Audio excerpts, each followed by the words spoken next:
There we go.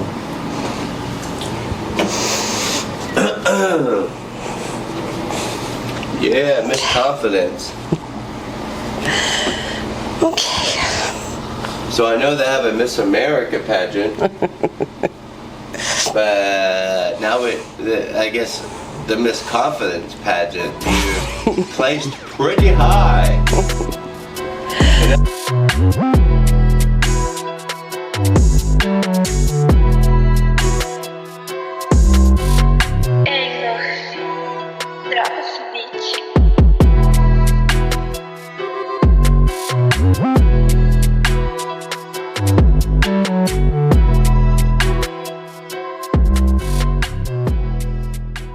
That's pretty cool.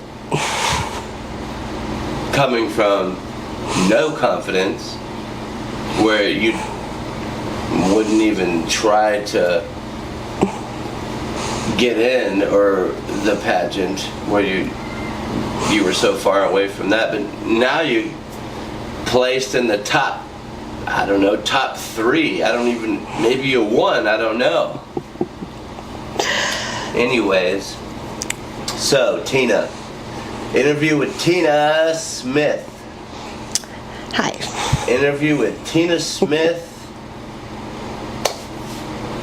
co-creator of Above and Below, the wind beneath my wings.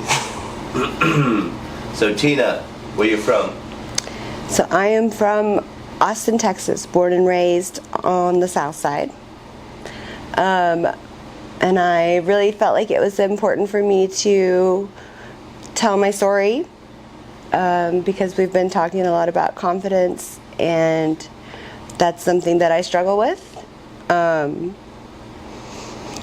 But I wanted to show you guys that everybody can have confidence, and even people who have never had it before, you can get there, just like me. So I wanted to tell my story to you guys, even though I've been nervous to do it. Well, thank you. I am definitely, I'm very, very appreciative and honored to have you tell your story on Above and Below, our channel. Yeah. What about your parents? So, you know, I'm not going to do the whole thing, but, you know, divorced parents. I lived my whole life out of a suitcase, you know, one house to the other. I was but absolutely a crazy teenager, with way too much freedom and adrenaline junkie. Anything that was exciting or bad. Yeah, mm-hmm. Exactly. And my parents didn't know what to do with me, so they turned me over to the state. How did they do that? So I got pulled over in a stolen car with my friends who had drugs, and but I didn't have anything on me, so I got a curfew ticket. And the police officer called my dad. We were about 4 minutes from my house, and said, "You need to come pick up your daughter." And he said, "Nah, I'm in bed." And the officer was like, "Well, if you don't pick her up, she's going to have to stay the weekend in juvenile hall." And he said he didn't care, that he was done. He was tired of dealing with my antics.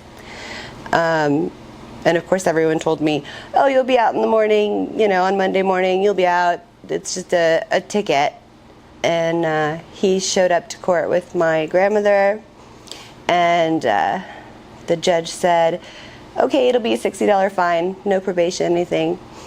And he said, "Nope, I'm not going to pay it." And she said, "Well, if you don't pay it, you know, you're responsible for her. Your only other option is to sign her over to the state." And she was kind of being sarcastic. You know, she wasn't really being serious. And he said, "Okay, sure." And they signed me over to the state. And so I did almost 2 years. Who said, okay, sure? My dad. And so, a total shock, right? $60, come on. But they were just, they didn't know what to do. You know, they wanted someone else to fix me. They didn't know how to fix me, and they wanted someone else to do it. And they thought, oh, this will teach her a lesson. So, what happened? I learned how to be a criminal.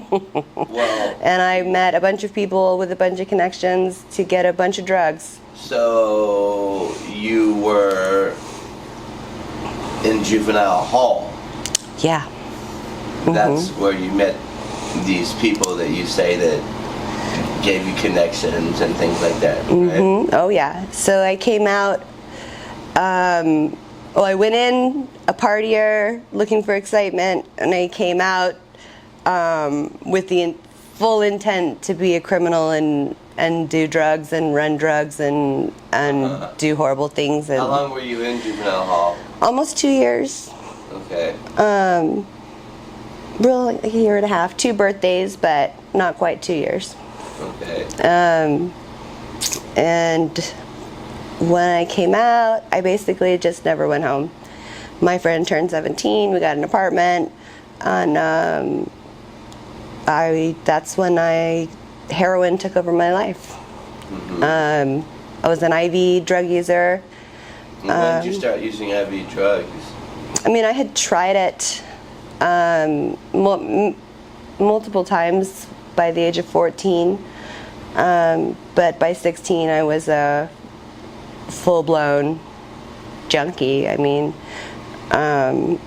I have this memory of someone whose name I can't remember, an old man telling me that, oh, you see that smoke you're blowing out? That's, you're wasting that, or, when you snort it and whatever that's going in your stomach, you're wasting that. So I never did anything except by shooting it up. I didn't care what it was. So you had an apartment with your friend, and you were a junkie, and y'all were you were a full-blown heroin addict. So what'd you do to get your money? I mean, how'd you get your drugs? So we middleman and sold drugs to support our habit. Our rent was super cheap back then. It was like $450. So if we were going to come up short in our rent, we'd go do day labor for 2 days and pay our rent. It was nothing. But I always worked. There was never really a time that I didn't work. I would get high and go to work, and I thought that meant that I was functioning. Well, so you were a functional heroin addict. I guess so. And my first serious relationship was a total disaster, and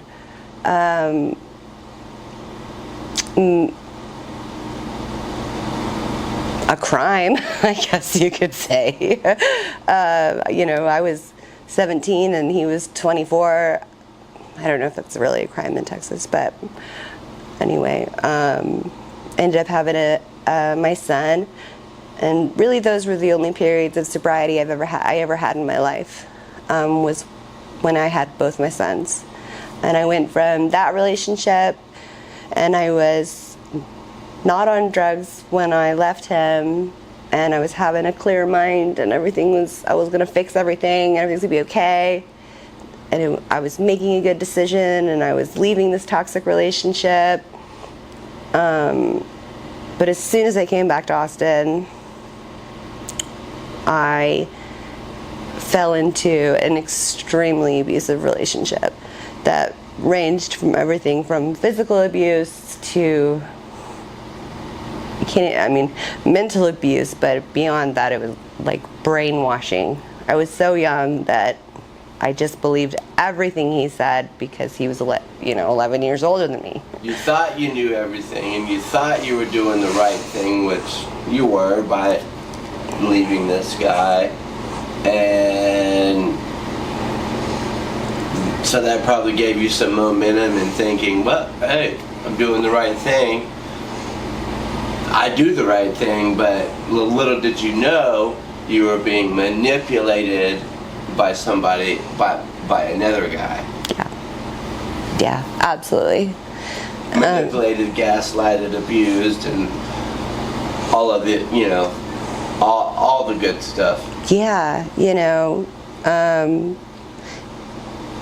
the only way I got out of that relationship, I think it was an 8-year relationship, and we had a son, so I had my 2 boys, and he never worked for 8 years, and the only way I got out was that he ended up getting arrested in Montana, because we bounced to Montana, because we both had warrants, and he ended up getting arrested in Montana for an incident that had happened in Arkansas, where he was abusing me while I was driving, and then he got in a fight with the officer. Anyway, so he went to prison, and that is how I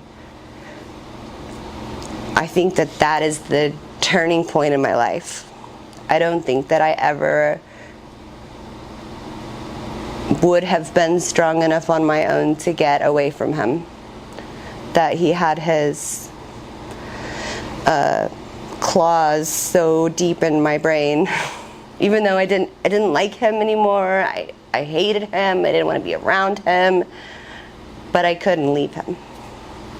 And I tried multiple times, and he knew exactly what to do, just to give it a little bit of time and then say exactly the right thing, and there I was. It was like a hypnotist that had a word that he could say to make you start clucking like a chicken. You know what I mean? Anyway, so he went to prison, and that was the turning point of my life. I was free, but I'd never been alone before, and I had both my sons, and I basically just self-destructed. Just self-destruct. Of course, I was working, and I always kept a roof over my kids' heads, and did my best to take care of my kids, and but I got strung out, and started doing illegal things to get money, running drugs, and storing drugs, renting drugs, middlemaning drugs, things you can't do as a mom. And that's when I went to jail. And so when I went to jail and didn't have my kids, I knew that I couldn't do it. I couldn't live without my children. And being in jail, you end up kicking and being clean and sober, and have a lot of time to think. And I knew that I couldn't go through life without my children. And that was where I started turning everything around. I remember the day, so I had warrants in so many places. I was just shipped here, there, up there, down the state, near Mexico, all the way around, on last stops, Montana, my last felony charge. And their jails were full. They couldn't take me. Their prisons were full. They weren't equipped to have so many women in prison. And the lawyer was like, "Can you afford an ankle monitor?" And I'm like, "What do you mean? I've been in jail for over a year. Like, I can't afford an ankle monitor." And he's like, okay, well, let me see if the city can pay for it. And I was like, what do you mean? I really thought I was going to prison. And I remember the judge telling me, why should I give you this chance? And he's got this stack, right, of my record, just like this thick, all the way back to that very first ticket that I got for being out too late. And I just told him the truth. You know, I said I can't live without my kids. I said I'm not gonna live without my kids. And he said that he wasn't sure that he believed me, but that he was gonna give me the chance and let me out, which was crazy. I thought that I was in total shock. And but then, of course, they're dropping me on the streets of Montana with nothing, right? I don't have a purse, a phone, an ID. I don't have clothes. I don't have anything except an ankle monitor and the clothes I was wearing when I got arrested. And you're no longer using illegal narcotics anymore. Totally sober, totally clean. Cool. And it was just, you know, it was a struggle. But it didn't matter because I was on my way. I was going to get my kids, and you were in Montana. In October on the streets. And you decided. You said, my kids are in Austin. I'm going to Austin. Well, I had to stay there till court, Sure. and I could get transferred and all of that, so I couldn't leave the state at that point. As soon as you got that chance. Yeah, so I went to a crisis shelter because, of course, it's freezing in Montana in October. So the crisis shelter, women's shelter. Within a week, I had just met just this random person who was like, oh, I have a church potluck. Would you like to go? I'm like, sure, that sounds great. And I met, they were like, we're leaving for work. And I was like, oh, where do y'all work? And they were like, you know, it's just basically day labor type stuff at a concert. And they're like, you want to go? And I'm like, yes. So within a week, I had a job.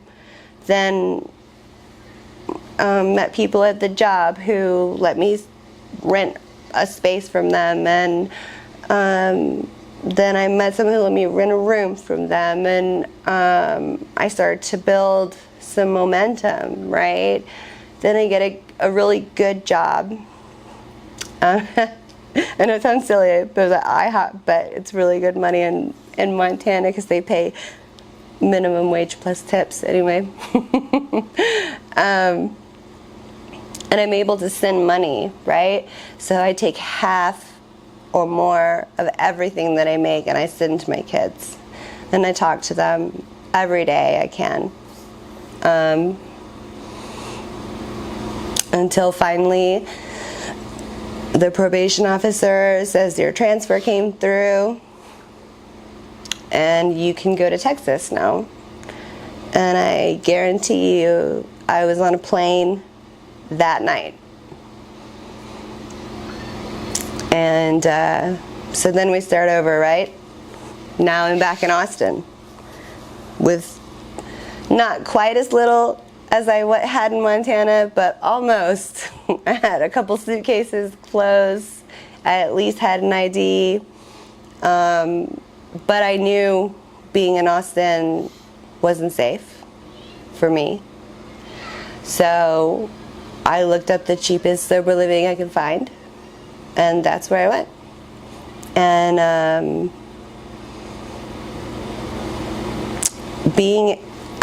that's not anything I would have ever done.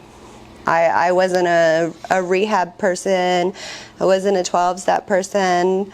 But being in the sober living provided me structure. It provided me with the outlines of having responsibility and being responsible, of being in at a certain time, of attending a certain number of meetings a week, of only being around other people who are sober, of having a job, you know. And I know people who have never been junkies or on drugs before can't understand how important that structure is, because it's normal in their life. Like, they go to bed and they go to work and they come home and they go to bed and they, you know. But when you're on drugs, like, even if you have a job, you go to work, then you get high, and then you don't sleep, and then you go to work. You know, so having that structure was key to me being able to grow. And I met my husband, who's behind the camera today, and it was kind of, I mean, it was amazing. It was definitely sent from God. It wasn't it wasn't just a chance meeting. We were at very similar places in our life, as far as our goals and our way of thinking, and we were able to grow together. And without him, I don't think that I would have made it through the trials that were to come to get my kids back.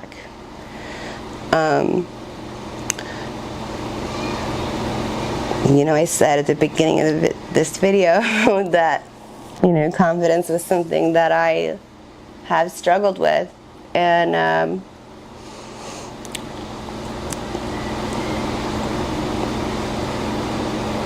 without him lifting me up and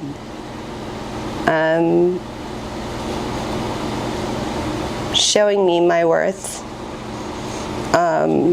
I would have never had the courage to do what I had to do to get my kids back. And listen, you guys, like, it wasn't fast. You know, you hear somebody tell their story and it's like, oh, I was this and I went to jail and I was that, and then now, woo, look at me, I'm clean and sober and everything's great. It wasn't fast. It was slow. It was a slow process. You know, we met, we were both in sober living. Neither of us had a vehicle. We're taking the bus to meet each other. You know, we're taking the bus to the gym. We're taking the bus to work. You know, but we built up, you know, until we both had a vehicle, and then, you know, I went from this sober living to renting a room that was really close to where my kids were so that I could go to see them all the time. And we went from there to a studio apartment, you know, and then from there to a duplex. So, you know, don't be discouraged. It's not a fast process, so you can't be discouraged by the fact that it's taking time. Everything's not gonna click like this. It's not gonna poof in front of you. You gotta work for it. You gotta want it. Stay consistent. Exactly. Exactly. Don't give up. Don't give up, and you show up every day. You get a job and you show up every day. And then you take those skills from that job and you get a better job. And when you get that job, you show up every day. And by the way, you put your 2 weeks notice in like a grown-up. You don't bounce. Like, you be reliable, you be consistent and reliable. So when you move on to that better place, you put your 2 weeks notice in. You move on. to the better place. And then you take those skills and that knowledge, and then you move on to a better place, and you keep growing, and it takes time and effort. You know, I was waitressing and bartending, and I took my peer coaching classes, and it takes time, you know, and then internship hours, and then working for nothing, having to have 2 jobs, you know, having to sacrifice time and energy, but it's worth it. And with my husband's help, you know, we were able to get a lawyer and have custody restored to me and to us, and you know, it was an amazing day to sit in. Well, really, we were sitting in our kitchen, but it was, you know, a court hearing, and I mean, I had my kids with me already, but to have them say, you know, like, your rights are restored, your custody is restored. No one can question, no one can pull them away. No, they are back where they're supposed to be with their mom, you know. And it was an amazing day. It's an amazing day. But it took so much time and effort, you know. So what's life like for you today, now that you've gone through all that and you had faith in the process, and you were steadfast in moving forward and never gave up, and had almost every night just drama and crying and fear, but you overcame that every single night of probably over a year for sure, maybe 2. What is life like for you today, now that you've overcome all that and you have your kids? What's it like? And you're off substances. You're no longer using IV drugs. You're no longer using illegal narcotics. You're not strung out. You're a mom. You're a wife. What's life like today? It's like a fairy tale. It's like pretend, you know, like when I used to get high and be like, oh, this is what I want. I want the house with the white picket fence and, you know, be in the PTA and all that shit. And I'm sitting there with a fucking needle in my arm, you know what I mean? But now it's real.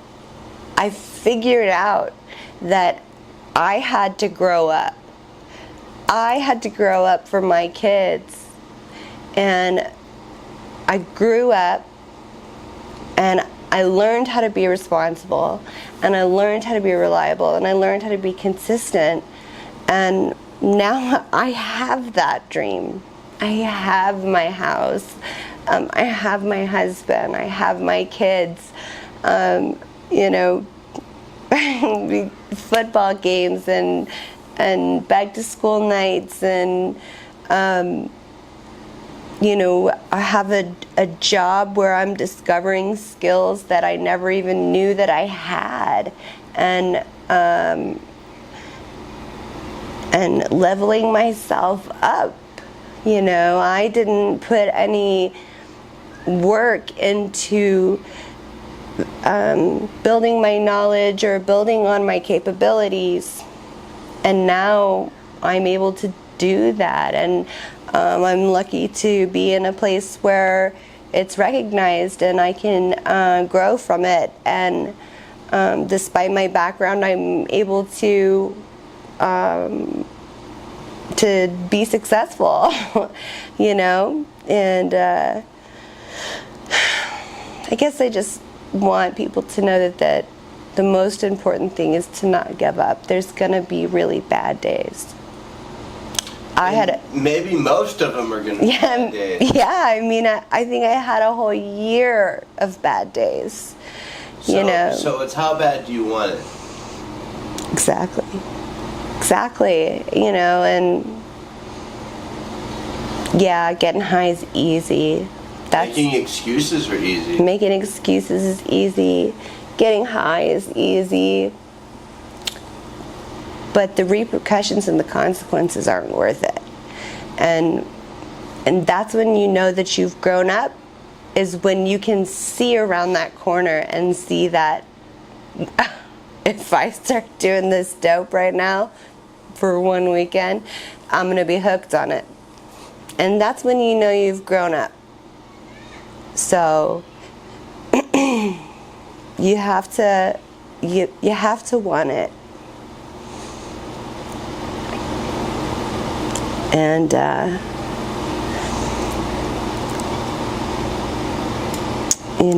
it's not like, I think sometimes people think, oh, they're gonna go to rehab and sober living and then boop, everything's perfect and it's gonna be easy, and see, they did that work and now life is gonna be perfect and easy. But it's not like that. You have to really want it.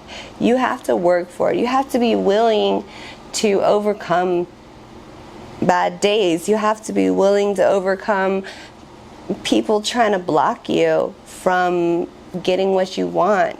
You have to be confident enough in yourself to know that those people putting you down, they don't know you. They don't know you. They don't know what you've done. They don't know what you've been through. And how dare they say you can't do this? How dare they? I think I remember my dad telling me one time that at my birthday that he didn't think that I would be alive to celebrate that birthday. And I just remember thinking, well, you didn't help me. You shipped me off, and how dare you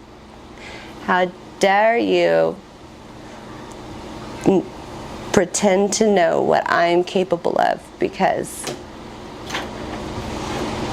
I beat it. You sure did. I beat it. I endured it. And I rose above it. And that doesn't mean there's not struggles. That doesn't mean there's not bad days. That doesn't mean there's not temptation. All of those things are always present.